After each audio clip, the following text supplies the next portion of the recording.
அடிச்சு குடிச்சு கிடந்த ஊருக்குள்ளே நல்ல அறிவை கொடுத்து இணைச்ச உமையவளே மனுஷன் நினைச்சு எதுதான் நடக்குமடி உந்தன் நினைப்பு எதுவோ அதுதான் நிகழுமடி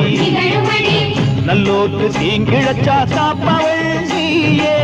பொல்லாத கோபம் கொண்டு பொங்கிடும் தாயே கோடானு கோடியிலே நானும் உன் சேயே கைப்பிள்ளை கை வணங்கும் சக்தியே மாயே வேப்பிலையில் ஆடை கட்டி வீட்டிருக்கும் அம்பிகையே கோடத்தில் உட்கார்ந்திடும் மகமாயே நன்றி உனக்கு சொல்ல வார்த்தையில்லை மாறியே நெஞ்சு நிறைஞ்சு நிற்கும் ஆயிரங்கன் சூரியே மஞ்ச நீர் செழிக்கிறம்மா பூசணங்க சூடியே மங்களம் கொடுப்பவளே